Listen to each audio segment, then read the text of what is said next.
Berta,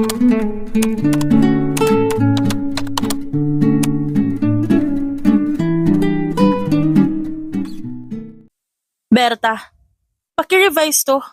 Ikaw naman, Nicole, ayusin mo tong presentation. Diyos ko naman, pinapainit yung ulo ko ang aga-aga eh. Sigaw ng isang napaka-striktang babaeng CEO ng kumpanyang Consuelo Company. Siya, si Eliza Bethany Consuelo, ang nag-iisang tagapagmana ng Consuelo Company at nagmamay-ari ng Pretty Famous, isang sikat na brand sa buong mundo. Jessica, where is my laptop? Ano ang mga nasa sked ko ngayon? Tanong niya sa kanyang sekretarya. Ito po ma'am, may nakasked po kayo meeting together with Chairman of Taylor International mamayang 3 p.m. Sagot nitong si Jessica, sabay abot ng laptop kay Eliza. May mga tinignan lang si Eliza dito, pero agad din niyang inabot kay Jessica pabalik ang laptop na agad namang kinuha ng kanyang sekretarya. Sa kabilang banda naman, narito ang binatang nagngangalang Daryl Twain Scott. Siya nag-iisang CEO ng kumpanyang Scott Florenciana Company. Ano ang binabalak ng kalabang kumpanya, Michi? Nakangising tanong ni Daryl sa kanyang sekretarya. Ayon sa aking source, nagbabalak raw sila makipagkita sa chairman ng Taylor International mamayang 3 p.m. Sagot ng sekretarya ni Daryl, habang nakatingin ito sa tablet na hawak niya. Napangisi na lamang si Daryl nang dahil sa narinig. Aagawan pa talaga tayo ng kliyente ah. Wala na ba sila makuhang iba? At pati ang kliyente natin kinukuha nila? Nalalaos na ba mga designs sa mga products nila? At ayaw na rin kunin ng ilang artist para i-promote? Palibhasa. Mga pang sinaunang tao ang lahat ng disenyo nila. Kaya siguro hindi na mabenta. Kalalabas pa lang, hindi na agad mabenta sa paningin ng masa. Naiiling na sabi ni Daryl na sinabayan ng mahinang tawa. Anong plano natin ngayon, sir? Tanong ng sekretarya niya. Pupuntahan natin ang lokasyon ng mismo meeting. Walang pag-aanin lang ang sagot ni Daryl. Pero sir, imposibleng mapasahan nila yung hawak nating kliyente ngayon. Lalo na't may napag-usapan na kayo. Nakapirma na rin kayo ng kontrata. Hindi natin alam ang takbo ng utak na matandang kliyente natin, Michi. Hindi natin alam kung produkto ba talaga natin ang kukunin niya o hindi. Kaya mas mabuti nang sigurado tayo. Dahil alam naman nating parehas na sobrang ingay ng pangalan ng brand ng kakompetensya natin, di ba? Kaya konting pagkakamali lang natin, masisira ang pangalan ng kumpanya. Pati na rin ang buong pangalan ko. Pero sure na po ba kayo sa desisyon nyo? Yes. Para marinig naman natin yung ideas nilang bulok. Sige, sasabihin ko ho kay Manong Roy na aalis tayo mamaya hapon. Pati oras sasabihin ko na rin. Baka kasi kung saan siya pumunta mamaya eh. Anong saan siya pupunta? Di ba binabayaran ko siya para maging private driver ko? Hindi kung saan-saan siya nakakarating. Gusto niya bang sisantihin ko siya? Ang ganda na usapan namin ah. Hindi ko siya binabayaran para magliwaliw. Sige po sir, papaalala ko po sa kanya. Baka nakalimutan niya lang.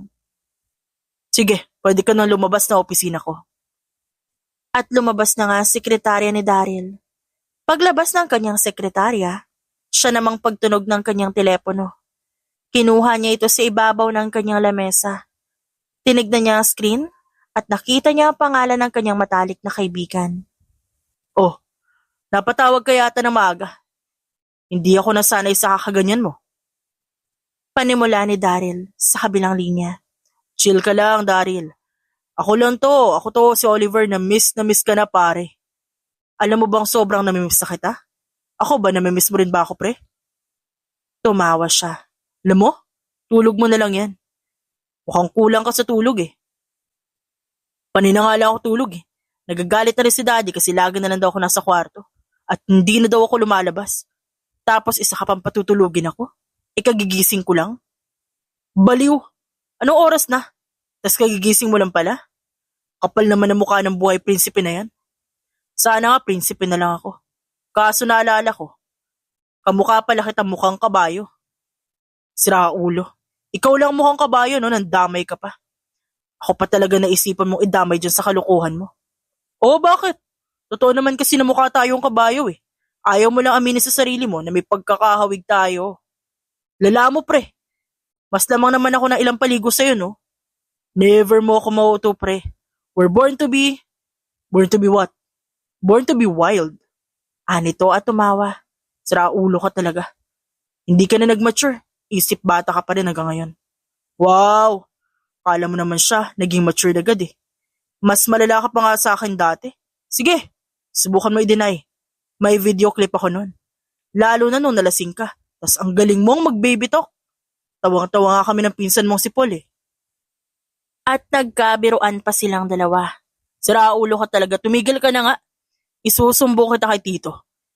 Mayos ka na, bumangon ka na dyan. Pumasok ka na lang sa opisina para may magawa ka namang tama ngayong umaga. Baka pagalitan ka naman ni Tito pagdating niya at nakahilata ka lang dyan. Hindi yan. Tsaka sanay naman ako sa kanya.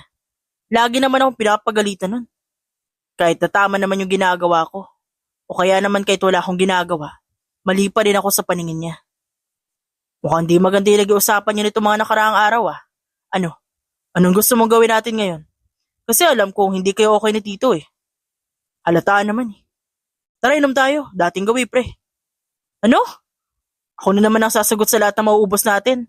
Tama! Nakuha mo pare, galing mo talaga. Nako, tigil-tigilan mo ako Oliver ah. May sarili kang pera. Hindi mo ako madadala sa kakaganyan mo. Gumastos ka ng pera mo. Kung gusto mong uminom kasama ako. Nabubuhay ka na lang lagi sa libre eh. Mayaman ka naman. Kaya kayang-kaya mo nang gastusin lahat ng pera mo. Kayang-kaya mong bayaran yung iinumin mo. Mas marami pa yata ang laman yung bank account mo kaysa sa akin eh. Pero kung masta ka, para ka naghihirap. Ganun talaga, para malibre mo ako. Kaibigan mo naman ako eh. Oo nga, kaibigan kita. Pero ako, inaasikaso ko yung kumpanya ko para magkapera ako. Ikaw, gumagasta ka lang. Sino nagpapakahirap para umangat yung kumpanya nyo? Hindi ba't daddy mo? Pre, nakapagtapos ka naman, di ba? Wala namang masama kung itabi mo na lang yung perang gagastusin mo para sa future mo. Pre, OA mo na. Ngayon na nga lang ako gagastos eh. Sige, ikaw na lang gumastos. Libre mo na lang ulit ako. O nga no, dapat pala, di na lang kita pinigilang gumastos. O sige, ubusin mo na yung pera mo sa alak. Basta huwag kang hihingi sa akin ng pambayad ah. Hanggang sa nagkaroon pa sila ng napakahabang pag-uusap. Oo na, sige mamaya na lang. See you na lang sa bar. Marami pa akong gagawin ngayon. Sinayang mo lang yung ibang oras ko eh. Sabi-sabi ka pa nang namiss mo ko. Samantalang ikaw pahiga-higa lang dyan. O sige, mukhang busy ka naman. Alam mo naman pala eh, tumawag ka pa para kupalin ako. Alam mo na nga stress na ako eh. Sorry, namiss na kita pre. Pero sige, mamaya na lang para masulit. Ani Oliver sakay binaba na ang tawag. Napabuntong hininga na lang ng malalim si Daryl. Di ba nakaya ng moko na kaibigan ko na yun at namiss daw ako? Ang cringe siya talaga kahit kailan. Nakakadiri. Singhal ni Daryl sa sarili. Naiiling na lamang na isinandal niya ang katawan sa kanyang swivel chair at napatingala na lamang sa kisame ng kanyang opisina. Iniisip niya ngayon kung anong pwede niyang gawin upang manatili ang kliyente niya sa kanya. Ano kayang pwede kong gawin na maging pantapat sa designs ng kaagaw na kumpanya? Dapat yung kakaiba. Walang katulad. Walang kayang makatumbas na quality. Dapat, kapag nakita nila yung sa amin, pati sila magkaka-interes sa bagong ilalabas ng team ko. Yung tipong unang tingin pa lang, mabibighani na sila sa produkto namin. Sigurado ako malaking lugi yun ng kalabang kumpanya kapag nakalala at sumikat ang brand ko sa buong industriya. Nakangising sabi ni Daryl na aakalain mong may ibang kausap. Samantala sa kabilang banda, narito si Eliza sa kanyang kliyenteng kinakausap patungkol sa kolaborasyon na kanilang balak gawin. Anong desisyon mo ngayon, Mr. Chan? Nang mapaghandaan naming lahat ng mga kakailanganing papeles at nangangako ako mailalabas agad yun once matapos ang Pride Month celebration. Ani Eliza sa chairman ng Taylor International. Pero nagkapirmahan na kami ng CEO ng Flora Blessed ng kumpanyang Scott Florencia Company. Nagkasundo na kami na this year sa kanila kami. Pwede ba next time na lang tayo mag-collab? Nakapirma na ako ng kontrata sa kanila. Ayoko namang isipin nila na paasa kami. May pangalan din kami iniingatan, Miss Consuelo. Kaya sana maintindihan niyo ang gusto ko i-point out. Tugon nitong si Mr. Chan. Napangisi na lamang si Eliza nang marinig ang sinabi ng kanyang kliyente sana. Kung hindi lang ito nakipagpirmahan ng kontrata sa kalabang kumpanya nila, ang Scott Florencia Company, na pagmamay-ari ng brand na Floral Blessed. At ito ay bago lamang na kumpanya na pilit kinakalaban ng kumpanyang pagmamay-ari niya. Kung hindi niyo po nagustuhan ang offer ko, pwedeng-pwede po kayong tumanggi. Para po makaalis na po kami ng sekretary ko. May iba pa po kaming meeting na dadaluhan. Sige po, mukhang nanalo na. Thank you sa pagsasayang ng oras ko, Mr. Chan. Inagahan ko pa naman. Para mas maagang masettle pero nasayang lang pala yung oras ko. Sa susunod magsabi ka ng maaga, Mr. Chan. Para hindi kami umaasa. Ang dami pa naming mahalagang priority sa buhay. I'm so sorry, Miss Consuelo. Pasensya na talaga. Hindi naman pangit yung offer niyo eh. Sadyang naunang kumausap lang sa akin ng Flora Blessed. Kaya sa kanila ako nakipag-agree. Kaya magkakaroon kami ng collaboration this year. Okay, sige. Pagbibigyan ko kayo sa dahilan niyong yan. Sa ngayon, sa isang sikat na brand muna ako makikipag-collab. Good luck na lang sa inyo, Mr. Chan. Bye. Nakangising sabi ni Eliza sa kakinindatan ng chairman ng Taylor International na si Mr. Chan. Buo pa rin ang confidence na meron si Eliza na tinalikuran ang chairman na si Mr. Chan kasi alam niyang wala makakatanggi sa mga offers niya, lalo na't sikat sa buong mundo ang clothing brand niya. Bawat damit na kanilang produkto ay talagang maagang nagkakaubos na ng stocks dahil sa sobrang patok ng mga damit na meron ang kumpanya ni Eliza. Alam ng lahat na kung sino ang sumubok na kalabanin ako, siya pa rin ang malulugmok at ako pa rin ang titingalaing world class na CEO sa isang sikat na produkto. Ako pa rin ang tatanggap ng maraming award at hindi yung hambog na Daryl Twin Scott na yun. Buisit siya. Ang ibang kliyente ko inagaw niya. Kailan lang naman siya umusbong sa industriyang to ah? Nakataas ang kilay na sabi ni Eliza habang naglalakad siya papuntang elevator pababa ng ground floor. Dahil nandoon kasi ang parking area. Kasama niya ang kanyang sekretarya. Chill ka lang, ma'am. Alam ko na pinaghahandaan na naman tayo ng kabilang kumpanya. Pero sino ang lagi nagwawagi? Hindi ba tayo pa rin? Kaya wala kang kailangang ikabahala. Ang designers natin ang bahala kung anong pwedeng pasabog na ipantatapat sa magiging produkto ng kalaban nating brand. At nasisiguro kong tayo pa rin ang dudumugi ng mga tao para bilhan ng kanilang mga damit at gowns. Patok pa rin naman sa ibang kabataan ngayon yung kakaiba nating cocktail dress. Magaganda rin. Dahil bukod sa maaliwalas tignan sa malayuan at malapitan, kumbaga, bumabagay ito sa kahit kanino. Tapos affordable. Lahat ng products natin. Kaya huwag ka na mag-alala, Ma'am Eliza, kami nang bahala. Confident at proud na saad ng sekretary niyang si Jessica. Napalingon na lamang si Eliza sa kanyang sekretarya na napahinto sa paglalakad. Namangha siya sa dedikasyon nito sa trabaho sa kanya. Kaya napangiti na lang si Eliza. Mahal na mahal mo talaga yung trabaho mo, no? Tanong niya kay Jessica. Sumagot naman ito. Opo, mahal na mahal ko itong trabaho na to. Kasi ito ang una ko naging trabaho. Nag-apply naman ako sa ibang kumpanya pero hindi ako natanggap. Kaya nung sa kumpanya na ako nag-apply, sobrang saya ko nun kasi sa wakas tinanggap mo ako. Tapos malaki pa yung sahod. Kaya sobrang laki ng pasasalamat ko sa inyo, Ma'am Eliza. Kasi kung di niyo ako tinanggap, malamang hanggang ngayon wala pa rin akong trabaho. Aniya kay Eliza. I hired you kasi alam ko namang magiging maganda ang performance mo as my secretary. At hindi nga ako nagkamali na pinili kita. Kaya habang tumatagal ka ng tumatagal sa trabaho meron ka ngayon sa kumpanya, I hope wag mong sayangin ang mga natututunan mo. Ibigay mo lagi ang best mo sa trabaho. Kasi tayo rin naman na makikinabang doon. Tsaka maganda rin naman ho kasi yung pamamalakad nyo at trato nyo sa lahat ng empleyado nyo. Gets naman nila minsan yung galit nyo eh. Tsaka alam nilang hindi pwede yung pwede na pagdating sa trabaho. Ipinapaliwanag ko rin yun sa kanila, ma'am. Kaya halos lahat sa kanila, may bubuga na yung bawat presentations. May ilang mga bagong employees na lang talaga na kailangan tutukan ng husto para mas matuto. At mas magkaroon ng sense ang ipapresent nila sa inyo, ma'am. Nice suggestion and thank you sa papuri, Jessica. Dahil dyan, sasamahan mo ako mamili ng sapatos mo. Nakita ko kanina na parang nag-aalangan ka maglakad nung tinawag kita papasok ng kotse. Nakita ko rin yung medyo may kalakihang bukas sa talampakan ng sapatos mo. Hayaan mo't papalitan natin yan.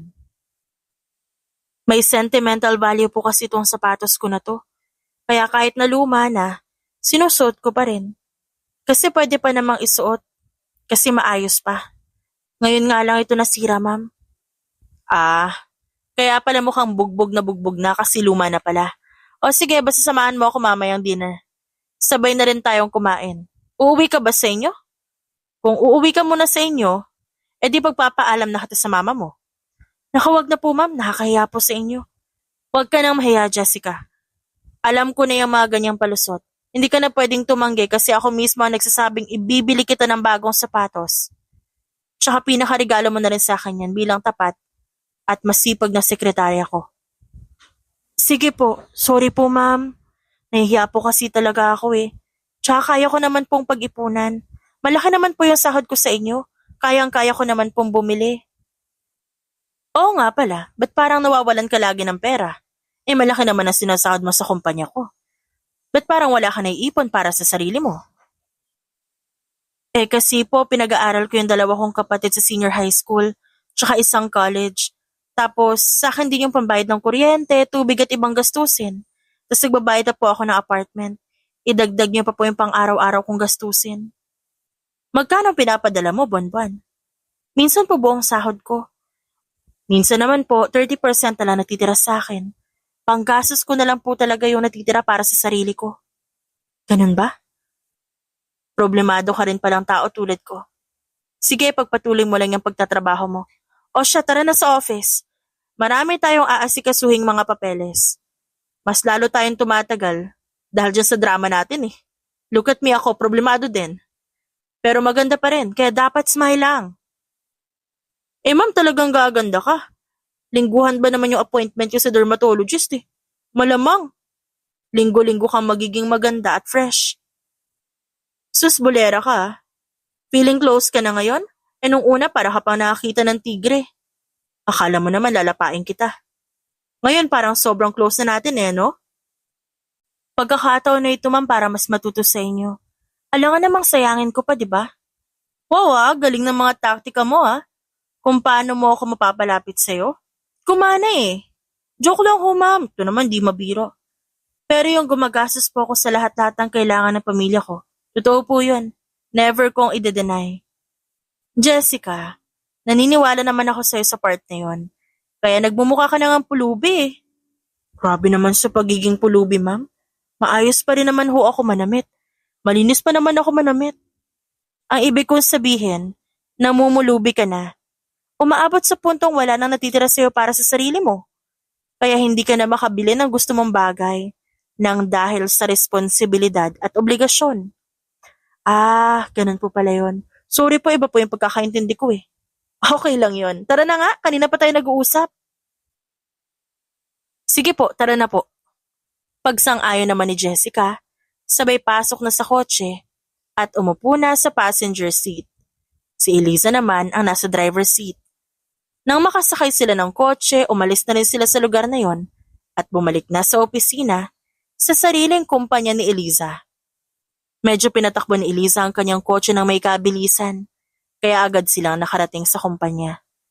Pagdating nila, agad na ipinark ni Eliza ang kanyang kotse sa parking lot at magkasunod lang sila ng kanyang sekretarya na bumaba ng kotse. Nang makababa na sila, agad silang pumasok sa opisina. At pag-akyat nilang dalawa sa palapag kung saan naroon ang opisina ni Eliza, nagtungo na rin sila doon at agad inasikaso ang mga papeles na kailangang ayusin. para sa next project kasama ang ilang sikat na brands. Nasa kalagitnaan ng pag-aasikaso si Eliza nang biglang may mag-email sa kanila. Ipinaalam ito ni Jessica. Binasa ni Eliza ang pinadalang email sa kanya. Luxury event? Sa richest closed company private hotel gaganapin? Okay. Ihanda mo yung pagpipilian ko mga dress, Jessica. May pupuntahan ako. This is very important. Bibigyan na lang kita ng pera para pambili mo ng sapatos. Are we clear? Hindi na po talaga ako sasama, ma'am. Kaya niyo po mag-isa? Hindi na. And you're right, kaya ko mag-isa. Ikaw naman, maaga kitang pauwiin sa apartment ko. I will give you money to buy you dinner. Para hindi ka nabibili at hindi ka nagagastos ng sarili mong pera. Ipunin mo na lang yan at pandagdag mo sa may ipon mo para sa sweldo nyo. Maliwanag ba? Hala ma'am, ang bait yun naman ho. May problema ba tayo doon? I mean, may problema ka sa pagiging mapagbigay ko? Wala po. Pero seryoso ka talaga, ma'am? Yes. Mukha ba ako nakikipagbiroan? Hindi naman po, ma'am. Akala ko po kasi biro lang nabibigyan niyo ako ng pera na pambili ng makakain ko eh. Tsaka yung pambili ng sapatos. Kaya sobrang thank you po talaga. May kapalit lahat yan. Akala mo ba libre? Wala nang libre sa panahon ngayon, no? Po? Akala ko po libre niyo ibibigay. May kapalit ang lahat ng yan, Jessica. Alam mo ba kung ano? Ano po yun, ma'am? Your loyalty. Pagiging matapang. At pagiging masipag na sekretarya. And I'm very thankful kasi nandyan ka, nakatuwang ko. Yun lang po ba, ma'am? Sus, napakadali lang po pala. Kayang-kaya ko yan, ma'am. Wow, napaka-confident mo talaga. Siyempre naman po, para sa trabaho ko, kakayanin ko lahat. O siya, magligpit ka na dyan dahil aalis tayo ng maaga. Maaga akong aalis ngayon. Maaga ang simula ng event eh.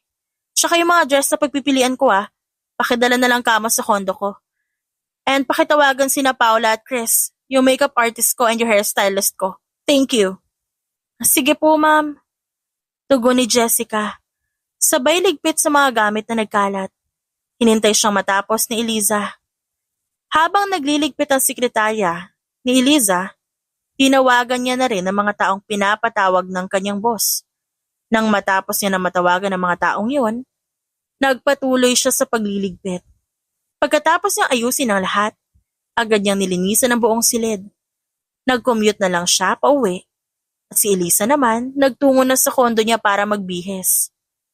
Nadatnan niyang nasa labas na ng kanyang kondo ang mga damit na pagpipilian. Nakasampay ang lahat ng ito sa sampayang digulong na kasing taas ng 4'9" na babae. Pumasok na rin siya sa kanyang unit. Ipinasok niya na rin ang mga damit na pagpipilian niya para sa susuotin mamaya. Nagmadali siyang kumuha ng masusuot. Pagkatapos ay inasikaso niya na ang sarili sa banyo. Agad din naman siyang natapos. Napabuntong hininga na lamang si Eliza. Nandito na kaya yung dalawa? Baka maya-maya pa sila dumating. Magbibihis na muna ako. Aniya at lumabas na ng banyo. Nang matapos na siyang maligo habang nakatapis pa.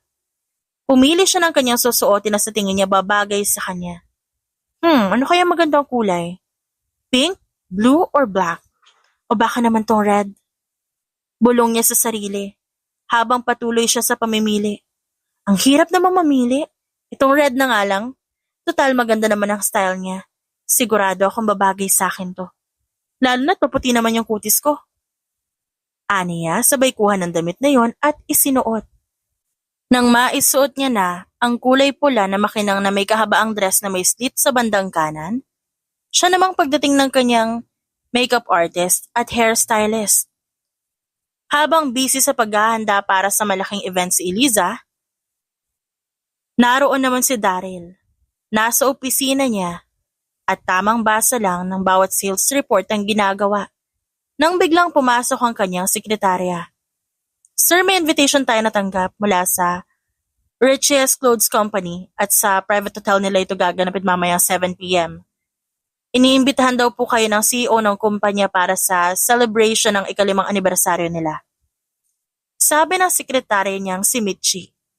Sino-sino yung mga dadalo? Walang emosyon niyang tanong dito. Ilan sa mga may-ari ng sikat na brand sa buong Pilipinas, sir? Kasama ba sa listahan ng Pretty Famous? May list ba ng mga dadalo? Muling sumagot si Michi. Wala po, sir. Paniguradong pupunta ang CEO nun. Dahil sila ang pinakakilalang brand dito sa Pilipinas at US. Kaya paghahandaan natin ang pagpunta niya. Nasasabik na ako makitang muli ang nakakasawang pagmumukha niya. Hindi na lang kasi niya tanggapin na malapit na siya maging laos pati ang kanyang kumpanya. So, paano po yung meeting niya with Mr. Chan? Cancel it now. Sabihin mo busy ako. Pero pwede na rin namang sa event siya mamaya. Kaya baka hindi talaga matuloy ang meeting namin. Lalo na't sabi niya sa akin kahapon, he has a tight schedule. Basta pakisabi sa kanya na abala ako ngayon at may pinuntahan. This is noted, sir. Thank you, Michi. Nang matapos ang usapan ni Daryl at ng kanyang sekretarya, umalis na agad siya ng opisina niya. Pero bago siya tuluyang umalis, nilock niya muna ang drawer na pwedeng pagnakawan ng kung sino. Siniguro muna ni Daryl na walang mawawala kahit lisanin niya ang buong building. At nang masiguro niya ang lahat, agad na siya umuwi sa kanyang sariling bahay na malapit lang din sa syudad para siya'y makapagbihis at makapunta na mas maaga sa mismong event. 6:00 na rin kasi ng gabi. Ilang minuto na lang, ang lumipas ay pinaghandaan niya na ang pagpunta sa event. Mabilisang galaw lang ang kanyang ginawa. Okay na siguro tong suot ko. Maayos naman at maporma. Kaya wala akong dapat ikabahala. Makapunta na nga lang at baka mahuli pa ako. Sayang naman kung di ko agad makita yung pagmumukha ng kalaban kong kumpanya. Mukhang may magmumukhang espasol mamaya sa event. Sa kapal ng pulbo sa pagmumukha. Mapagkakamalang coloring buka mukha niya. Dahil sa kakapalan ng makeup. Naiiling na bulong ni Daryl. Habang naglalakad palabas ng kanyang bahay. Pagkalabas niya, agad siyang sumakay sa kanyang kotse. Sinunod niya ang location na nasa invitation. Medyo may kalayuan ang venue, kaya binilisan niya na lang ang pagmamaneho para agad siyang makarating. Makalipas ang 30 minutong biyahe, nakarating na rin siya sa wakas sa venue. Pagkababa niya pa lang ng kanyang kotse, agad siyang sinalubong ng mga flash ng maraming kamera. Nang dahil sa kanyang itsura at pangangatawan, pati na ang kanyang pormahan, nakuha niya ang atensyon ng mga tao sa paligid. Ilang segundo ang lumipas, may naging kasunod siyang kararating lang din. Ang mga nakatutok na kamera kay Daryl, nabaling sa bagong dating. Agad siyang napalingon sa likuran niya. Hello everyone? Bati ng babaeng nakapulang fitted dress na may slit sa gawing kanan. At napakakinang ng damit nito. Agaw pansin talaga ang suot ng babae. Natulala na lamang si Daryl. Sa hindi malamang dahilan, simula nang masilayan niya ang magandang babae na bagong dating. Hanggang sa umpisang paghakbang ng babaeng ito, sinusundan lamang ni Daryl ng tingin. Nasa kalagitnaan ng babae sa paglalakad papasok sa mismong venue, nang bigla itong mawala ng balanse kaya napasigaw ito. Nang dahil dito, nataranta ang lahat, pati na rin si Daryl. Hindi alam ni Daryl kung ano nangyayari sa kanya. Basta na lamang siyang tumakbo at sinalo ang babae. Nang dahil dito, nagkaroon ng dalawa ng pagkakataon na magkatitigan. Hindi na nila pansin ang nasa paligid. Nang dahil sa nangyaring ito, parang gusto na lamang ni Daryl na tumagal sila sa ganoong sitwasyon. Nagising na lamang siya sa realidad nang paulit-ulit siyang mahinang yugugin ng salunyang babae. Pwede mo na akong ibangon. Sabi ng babaeng hawak ni Daryl. Napakurap-kurap ang lalaki sabay sabing, yeah, sorry. I'm sorry. Aniya at inalalayan nito na makabangon ng maayos. Nang maayos na sila makatayo, doon lang nila napansin na pinalilibutan na sila ng media at press. Gayon din ang mga kamera na panayang flash sa kanilang dalawa. Napailing na lamang ang dalawang tao at nagkatinginan. Saka napangiti sa isa't isa sa hindi malamang dahilan. Pero ang reaksyon ni Daryl na yon, biglang nagbago rin. Kumunot ang kanyang noo. Parang may kahawig siya sa isip ko eh. Hindi ko lang malinaw kung sino yung tinutukoy ko pero parang nakita ko na siya dati. Hindi ko lang matandaan kung saan. Aniya sa isip. Ilang sandali pa'y dumating na sa kanilang harapan ang nag-imbita ng mismong event.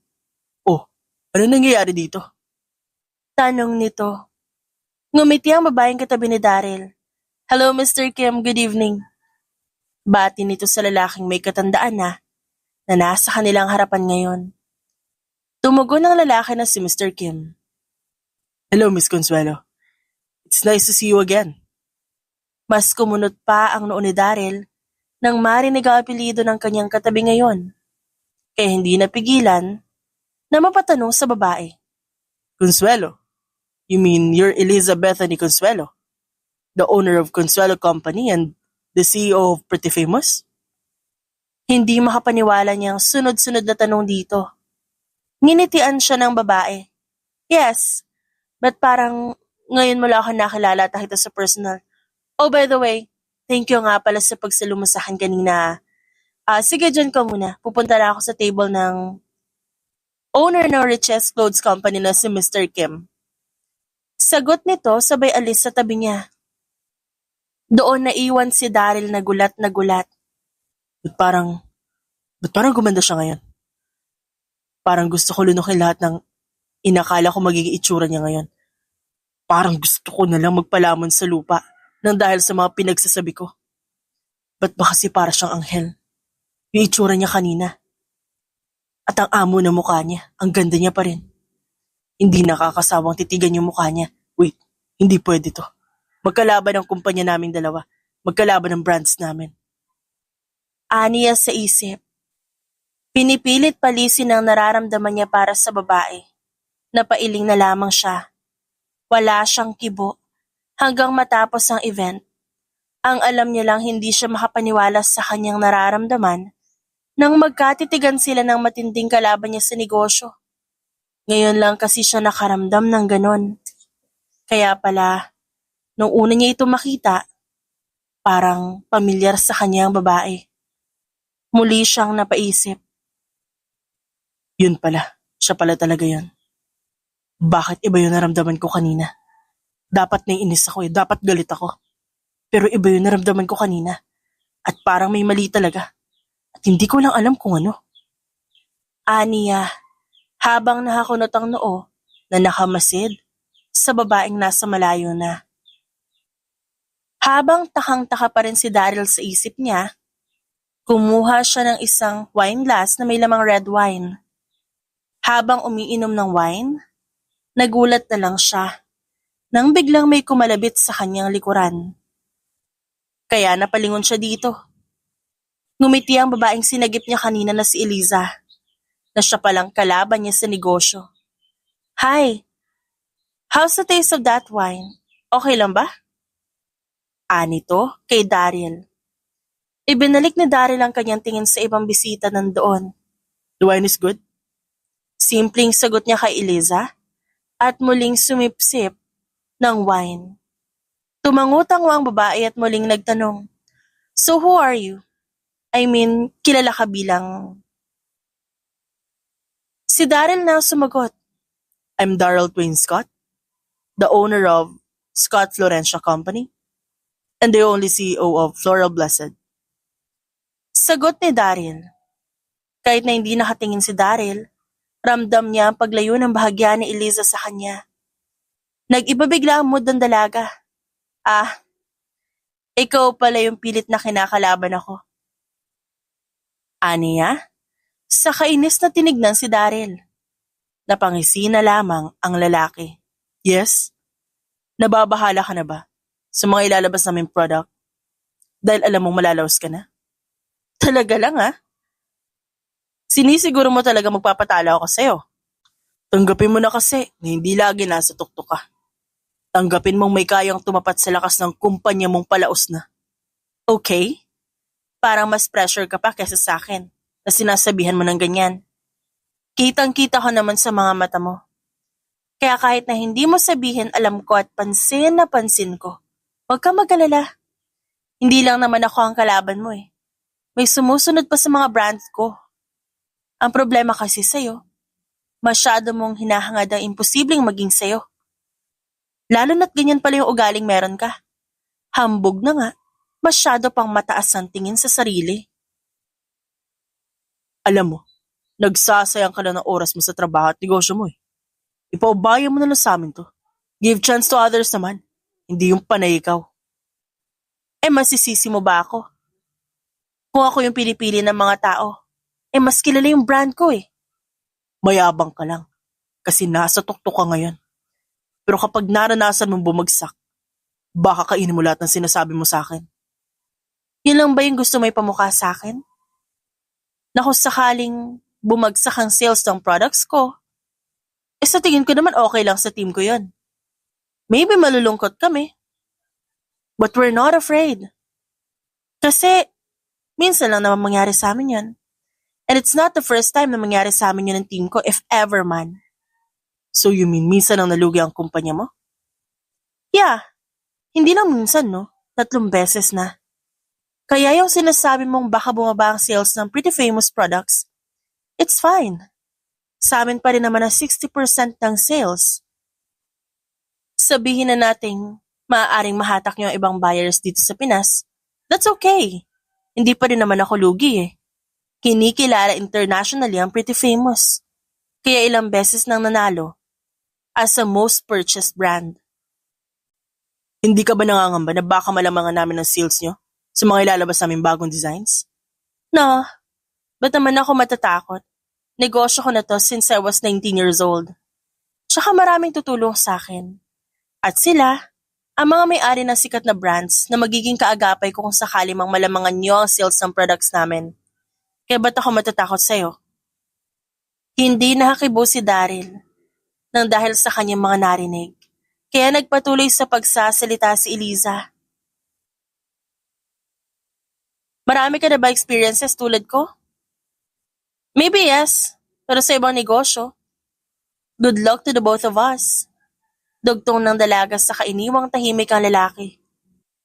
Nang dahil sa mga narinig ni Daryl, mas lalo siyang nawala sa mood. Nang dahil doon, isinauli na lamang niya ang hawak niyang kupita at naiinis na lumabas ng venue ng mamahaling event na yon. Buisit, buisit, buisit! Ba't ba kasi ang hirap niyang pabagsakin? Ang hirap niyang pasukuin sa negosyo. Masyado siyang kalmado. Parang ako pa'y nababahala ng dahil sa pagiging kalmado niya. Nangangamba ako na baka hindi ko magawa ang misyon ko, na baka mapahiya ako sa pamilya ko, na baka ikahiya ako ni Daddy nang dahil sa hina ng paniniwala ko sa sarili ko, na kaya ko. Nangangamba ako na ang kumpanya ko pa'y malugi. Kung ipipilit ko ang sarili ko na kalabanin ang puwersa ng kumpanya niya. Marami siyang katulong sa pagbangon at pag-angat ng sales niya. Buisit talaga. Singhal niya sa sarili na sinundan ng malakas na sipa sa gulong ng kanyang kotse. Naiinis siyang sumakay sa kotse niya at binaandar ito ng mabilisan.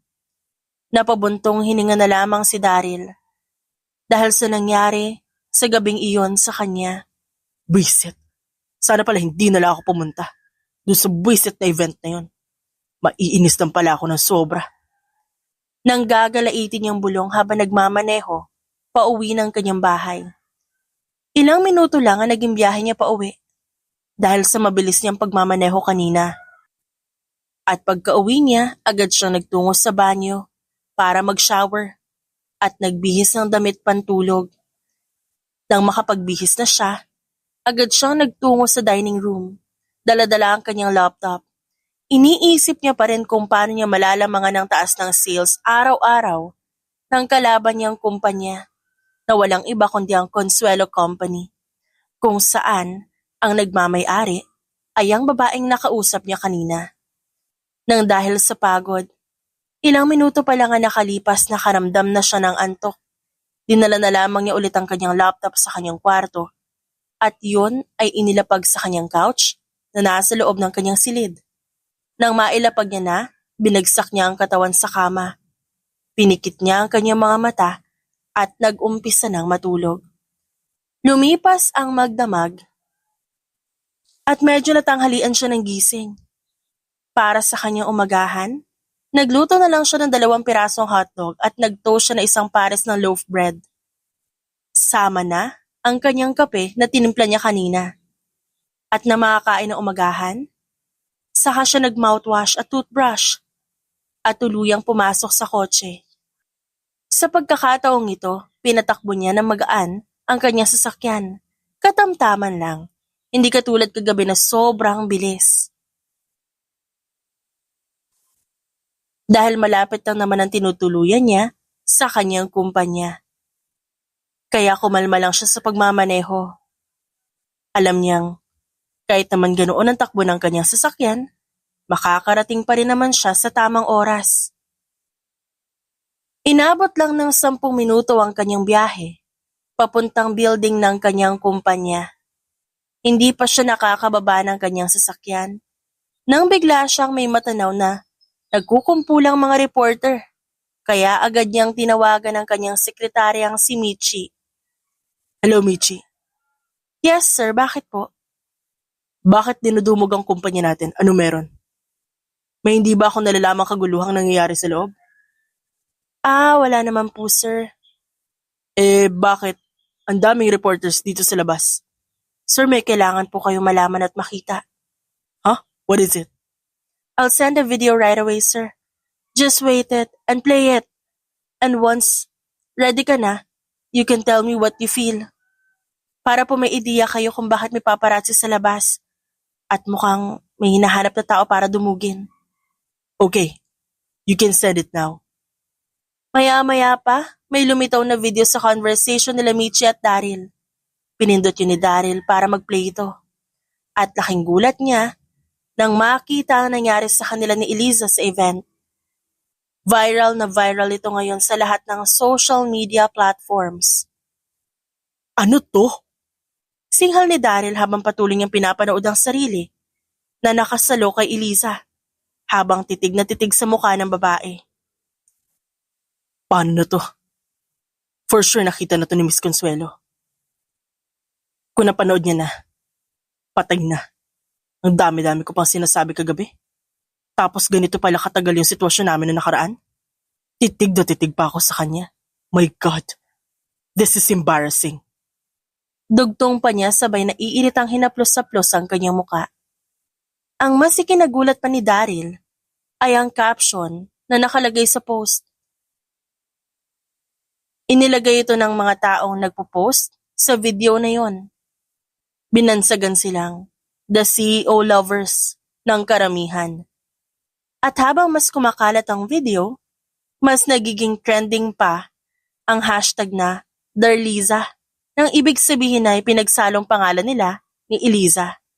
Mga tao nga naman, wala na ba silang ma-content? Ani Daryl habang hindi madrawing ang kanyang reaksyon. Nang dahil sa kanyang mga nalaman at nakita. Naiiling na lang siya dahil sa mga nangyari. Paano na ako niyan makakapasok sa opisina kung punong-puno ng reporters sa labas? Subukan ko na nga tawagin si Kuya Romel. Kung pwede niyang palayasin itong mga reporters na to, nakakainis na talaga. Kinuha niya ang cellphone at nagtipa sa keyboard. Saka naman, tinawagan ang cellphone number ng kanyang security guard na bumungad sa kanyang kumpanya. Naroon na ibang security guards, nasa iba't ibang sulok ng building na ito.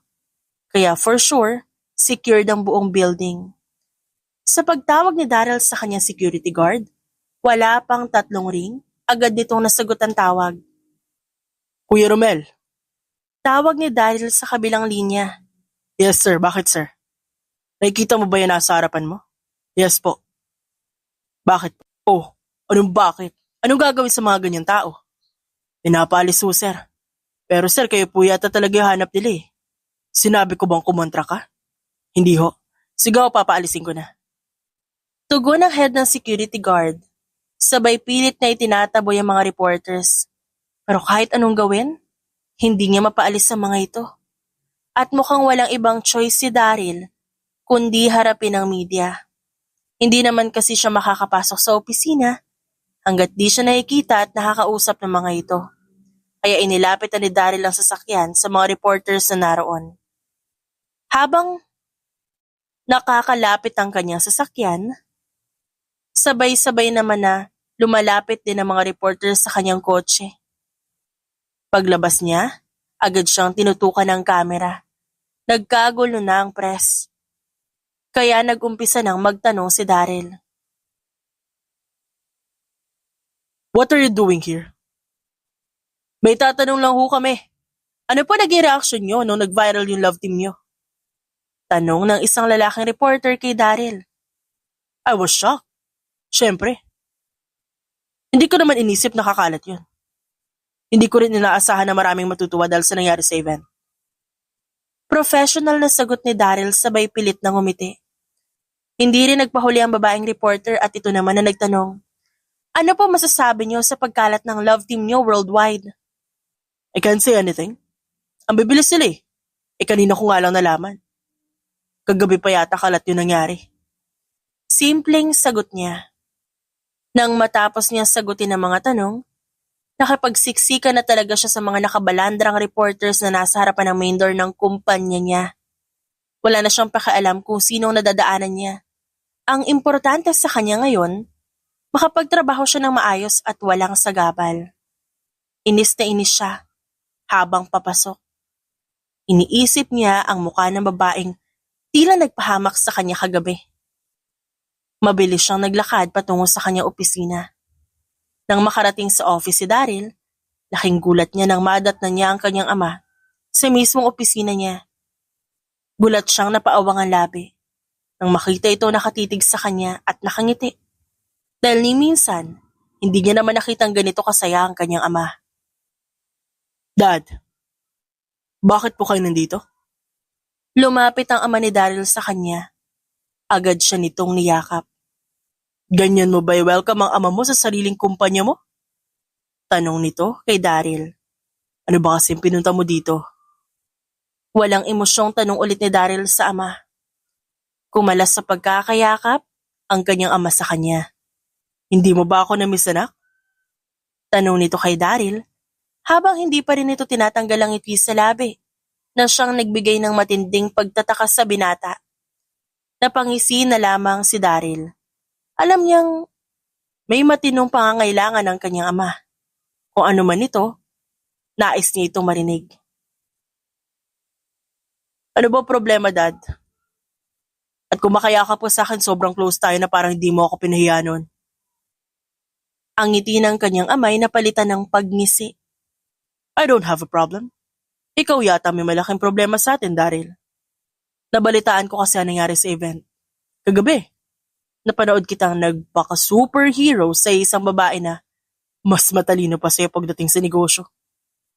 Natawa ng bahagya si Daryl sa sinabi ng kanyang ama. Wow, Dad. Akala mo naman, nalampasan mo ang kagalingan ng mga konsuelo pagdating sa pagpapatakbo ng negosyo. Di ba nga, nagkautang-utang nga tayo dahil sa kagustuhan nating mapatalsik sila sa pagiging top tier sa advertising at most purchased product worldwide. Aniya, habang naiiling na ngumisi sa kanyang ama. Natatawang napailing na lang din ang ama ni Daryl. Masyado kasing mataas ang kalidad ng products natin, kaya hindi nila kayang bilhin. Dad, hindi doon kaya sila nanalo. Saan ba ang kagalingang pinapamalas nila? Mas magagaling nga lahat ng mga tauhan natin kesa sa kanila. Wala namang panama ang lahat ng manggagawa nila sa manggagawa natin sa factory. I know na yung mga tauhan natin skilled, Dad. Pero alam mo ba, ang wala tayo na meron sila? And what is that? Ano bang tinatago-tago nilang wala sa atin? Dedikasyon at pagmamahal sa mga manggagawa nila. Iniingatan nila ang bawat manggagawa nila, Dad. Ikaw kasi, wala kang pakialam sa kalagayan ng mga empleyado mo. Binabayaran naman natin sila para magtrabaho sa kumpanya natin, Daryl. Hindi madaling kumita ng pambayad sa kanila. Dad, hindi lalago ng paunti-unti ang negosyo natin kung panay lang tayo magiging ganito. Aalis ang lahat na nagtatrabaho sa atin at lilipat sa kalabang kumpanya. Gusto niyo bang mangyari sa atin yan? At sino namang may sabi sa'yo na yun ang lamang ng kabilang kumpanya? Dahil may mga tauhan ako nagmamanman sa galaw ng kalaban. Yun ang napansin niya na sigurado akong wala tayo. Masyado sila mabait. Kaya yun ang ikababagsak nila. Pero palaban ng CEO ng kalaban kong kumpanya. Hindi siya katulad ng mga magulang niya. Kahit na may kabaitan man siya, matapang pa rin siya. Sa lahat ng mga negosyanteng babae na nakilala ko, siya ang bukod tanging may angking talino sa pakikipagnegosyo at pakikisalamuha. Kampante at may malakas sa fighting spirit. Hindi gaya mo na matalo ka lang minsan gagawa ka na ng illegal para lang makamtan mo ulit. Yung mga nakamtan mo nung successful ka. Oh, akala mo naman kaya mong i-apply ang lahat ng yan sa sarili mo, anak. Tsaka akala ko ba galit ka sa babaeng yan? Ba't parang hinahanga mo na siya? Yan ba yun dahil sa nangyari kagabi? Dad, hindi doon. Ngayon nakausap kita, napaisip ako sa lahat ng mga paniniwala ko na minulat mo sa akin dati. Maling-mali pala lahat ng yan. Nang dahil sa nangyari, mas naintindihan ko. May sinabi rin siya sa akin na nagpalinaw sa isip ko. At nag-usap pa kayo ng babaeng yan. Iba pa yun sa nangyaring nakuhanan kayo ng video na sinagip mo ang babaeng yan. Pasimple siyang tumango. Ikaw ba ang lumapit para kausapin siya? No, siya mismo ang lumapit sa akin. Bala ko sana siyang inisin ng mga oras na yan. I kept saying na magugulat siya sa mga ilalabas kong product from my new clothing line. In English mo pa kasi. Clothing line ka pang nalalaman. Kahit sampayan lang naman ang Tagalog nun. You know what, Dad? I don't get you. Pananalita ko pa lang talagang kayang-kaya na ang pang world class na products na meron ako. Ang dami mong alam, Daryl. Ayusin mo na lang itong pamamahala mo sa kumpanya mo. Ano? Hindi na kayo aalis niya sa upuan ko? At nang makapag-umpisa na ako? Sandali lang. May binabalak akong plano eh. And what is that? Sikreto ko muna yun ngayon. At may kakausapin pa akong importanteng tao. Basta ang alalahanin mo ngayon ay ang kapakanan ng kumpanya. Ako nang bahala sa kumpanya ko dahil akin naman yan. Uwi ka na ba? Yes, and why? Nothing, Dad. Mabuti naman at naisipan niyo na umuwi. Kanina pa ako ngalay na ngalay dito sa pagtayo. O bakit hindi ka kasi umupo? Ba't parang kasalanan ko pa na nakatayo ka? Eh bakit di mo itanong sa sarili mo kung ba't ako nakatayo? Eh nakaupo ka dyan sa upuan ko. Ang damot mo, anak, ano? Uupo lang tong daddy mo, ayaw mo pa. Nakikiupo lang naman ako eh. Siyempre napagod dong pa ako kakababa at kakataas sa kumpanya mo. Pumunta nga ako dito para mag-relax. Dad, hindi ito ang lugar para mag-relax. Kung gusto mo mag-relax, mag-book ka ng flight papunta sa ibang bansa. Doon ka magbakasyon na ilang linggo. O kahit abutin ka na ilang buwan. Okay na okay lang. Sige na nga, aalis na ako. Umuwi ka sa bahay kung gusto mo. Tuluyan na ngang tumayo sa swivel chair ni Daryl ang ama niya. Naglakad na rin ito palabas ng opisina ng anak.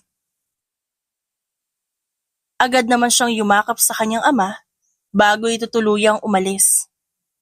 Pagkatapos noon, siya na umupo sa kanyang upuan at nagsimula ng magtrabaho. Ilang linggo na gano'n na naging takbo ng buhay ni Daryl. Ganoon din si Eliza. Hanggang sa sumapit ang isang araw, na inanyayahan na lang bigla sa mansyon ng mga magulang ni Eliza, ang kanilang unika-iha.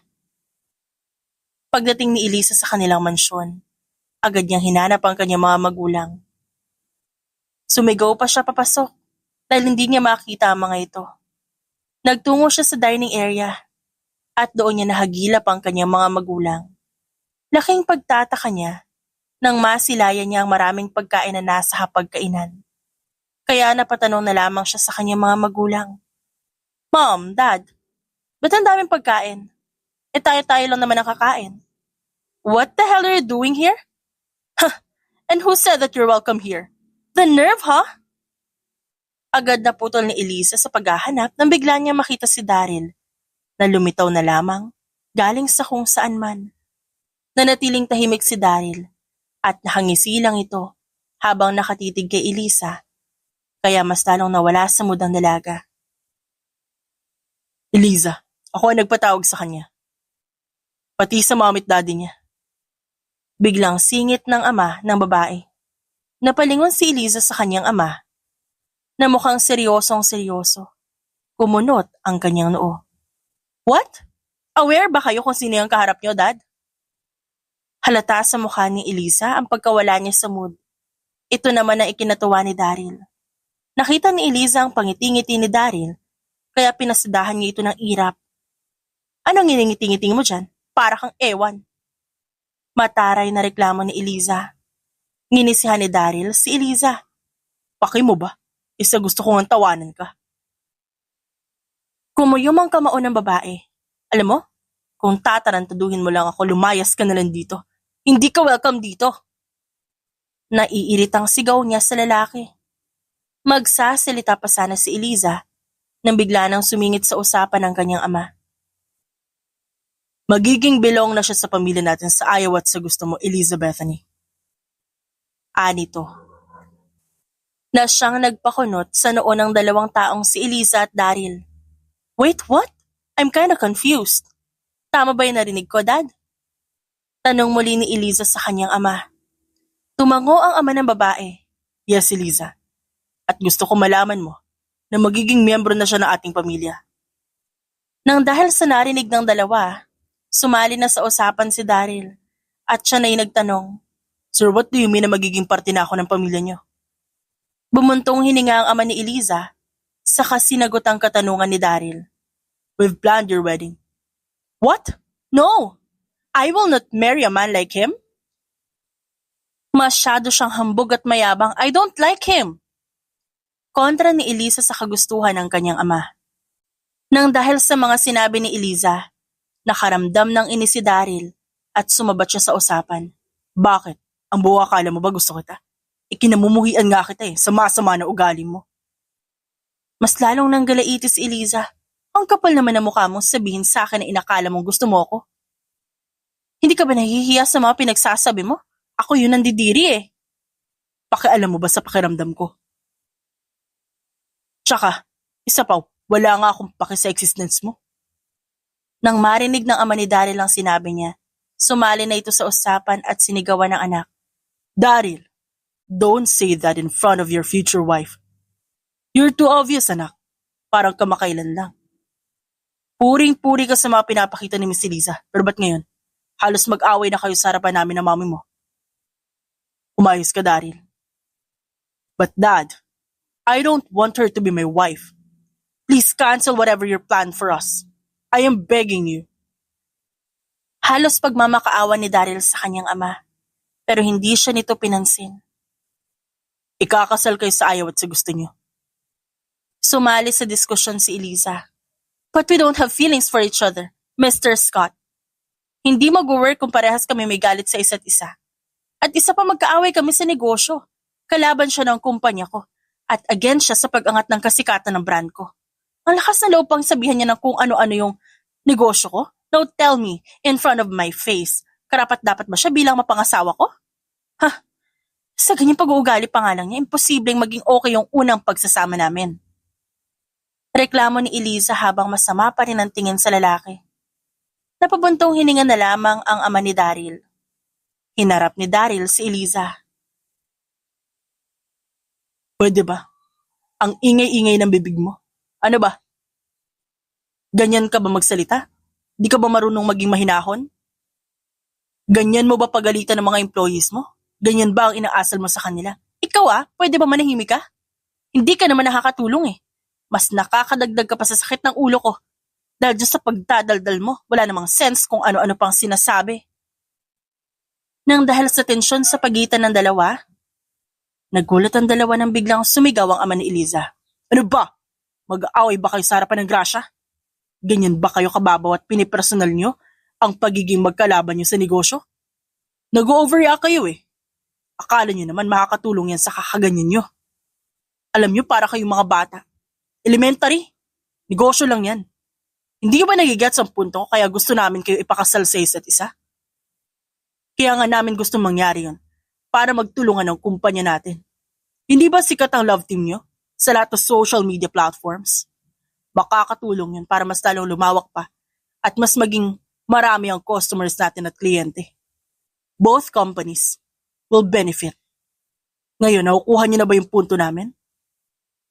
Umiiling na tumugon si Eliza. This can't be. This is just a nightmare for me. An unpredictable nightmare.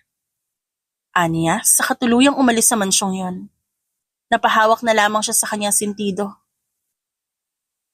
Bumaling siya sa ama sandali. Nakita niyang napapailing ito. Pero hindi pa nakakalayo si Eliza nang tinawag siya ni Daryl. Miss Consuelo, wait. Hinihingal na sigaw nito. Narinig ito ni Eliza kaya napalingon siya kay Daryl. Ba't niya pa ba ako sinusundan? Pabulong niyang tanong. Patakbong lumapit si Daryl kay Eliza. Hingal na hingal ito. Kahit na inis si Eliza kay Daryl. Hindi niya naman mapigilang mag-alala sa binata. Hindi niya alam sa sarili niya. Pero parang may kakaiba siyang nararamdaman nang makita itong pinipilit ang sarili para lang maabutan siya at makalapit sa kanya. Ito na lang? Konti na lang. Malapit na siya sa kotse niya. Binuksan niya ito para kunin ang tubig na nasa loob. Kinuha niya yon at pinainom kay Daryl para mahimasmasan ito mula sa pagkakahingal. Bakit mo ba ako sinundan pa? Hindi ba't may galit ka sa akin? Ba't hinabol mo pa ako nung lumabas ako? Gusto ko lang mag-sorry sa lahat ng sinabi ko sa iyo kanina. Alam kong masasakit na salita yung binitawan ko. Sorry. Nagpadala ako sa inis ko. Nung may marinig ako mula sa'yo na nakasakit sa ego ko. I'm sorry again. My dad is right. Hindi kita ganun ilarawan sa kanila. Lalong-lalo na nakausap ko si dad. Pinagtanggol pa nga kita sa kanya eh. In all honesty, you are kind, Miss Eliza. I mean my future wife. Again, no joke, no lies. Sorry sa lahat na nasabi ko sa'yo. Nang marinig ni Eliza, nagdadalawang isip siya kung maniniwala ba siya kay Daryl o hindi. Napabuntong hininga na lamang din siya. I'm sorry din sa lahat na nasabi ko. Nadala lang ako ng emosyon. Same sa reason mo. And also we're rivals. We're meant to compete, not to complete a family tree. You know what? Hindi ko alam kung ba't yun na nasa isip ng mga magulang natin. Kung ba't nagkaroon sila ng ganitong pakulo. But I think it's just a prank. Maybe, ayoko pa kasing mapunta sa point na masasabi ko sa sarili ko na hindi na ako single kasi may asawa na ako. Tapos yung asawa ko pa dati ko pang kaaway sa negosyo. Hanggang sa naging personalan na yung away. Ganito, ganyan. Hindi ka ba nagsasawa sa pagtatalo natin dahil lang sa negosyo? In all honesty, nagsasawa na rin ako. Hindi naman talaga ako hambog eh. Magugustuhan ba kita ang personalidad mo kung isa akong hambog at walang pakialam sa existence mo? What? Tama ba yung narinig ko? Yes, tama lahat yun. May paki ako sa'yo, sa existence mo, sa ganda mo, at sa personality mo. Because I like you. Gusto kita simula nung nakilala ko yung pagkatao mo. Nasa trabaho man o hindi. Ano? Paano mo nalalaman yung galaw ko? Kapag wala ako sa trabaho. Wait, stalker ba kita? No, it's not me. It's our fans, babe. Shut up! Huwag mo akong tawagin ganyan. It's disgusting. Yuck! Okay, hon. The hell? Just shut up, okay? Noted, wifey. I said shut up. Bumalik ka na nga dun sa loob. Baka mas lalo ako mabad trip sa'yo. Maaga palang pinapaalis na kita dito ah. I won't leave you here, wife. Sasama ka sa akin sa loob. Itutuloy natin ang kasal. Kasi hindi ka pwedeng ikasal sa iba. At bakit naman? Magsiselos kasi ako. Bawal ka sa iba. Sa akin ka lang dapat may inis. Sa akin ka lang dapat masistress. Ako lang ang magiging forever na kaaway at kakampi mo. Sa akin kay kakasal. Ayaw mo yun? Pareho tayo ng hilig, negosyo. Magkakasundo tayo pagdating sa pagninegosyo. Kasi pareho tayo ng interes. Hindi nga kita gusto. At mas lalong hindi ako magpapakasal sa'yo. Ba't di natin subukan? Wala namang magbabago kung panay tayo away. Kaya lang naman tayo nagtatalo dahil sa negosyo, di ba? Nagkakagulo tayong dalawa. E di sana naisip mo yan bago mo ko hinusgahan. At yung kakayahan ng team ko, Mr. Scott, sana naisip mo yan bago mo ako pagsalitaan ng kung ano-ano nung nasa event tayo. Sana yan ang pumasok sa hokote mo bago mo nasabi ang lahat ng yun sa akin. Imbes na lumaban ka ng patas kung ano-ano pang sinabi mo sa akin dun. Doon lang naman sumama yung pakikitungo ko sa'yo eh. Okay na sana nung event.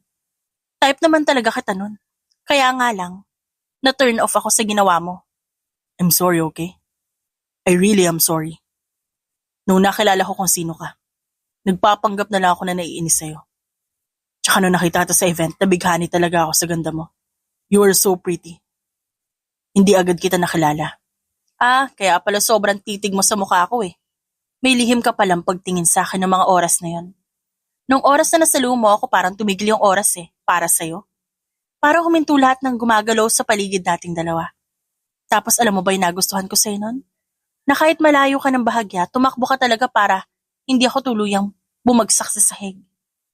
Okay, fine. Gusto ko rin ipaalam sa'yo na nagpapasalamat ako sa paghingi mo ng tawad at ang pagsagip mo sa akin nung nasa event tayo. So, okay na tayo niyan, I guess? Yeah, okay na tayo. Pero yung kasal na balak nila, paano yun? Ako naman to magiging husband mo eh.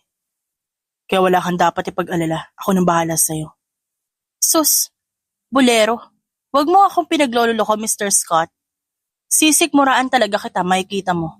Sinusubukan mo na naman ako, Don't be like that, wifey. Nakakatampo ka, Wifey. Kakainis. Pero kinikilig ka. Baliw ka talaga. Yes, I'm crazy. Crazily in love with you. Teka nga, ang cheesy mo, ewan ko sa'yo. Bahala ka sa buhay mo. Ani Eliza tumalikod na nang may ngiti sa labi. Nagtagal, naging maayos ang pakikitungo nila sa isa't isa.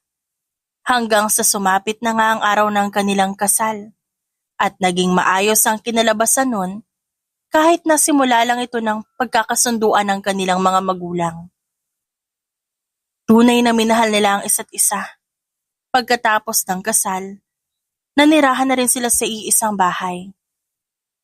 Ang dapat ay kasal na trabaho lang ang dahilan. Pero nagkaroon pa sila ng mas malalim na ugnayan sa iisang bahay. At ang puso ng dalawang taong akala ng iba'y mananatiling bato na lamang, may pag-asa pa palang lumambot nang dahil sa pag-ibig ang namagitan sa kanilang dalawa. The end.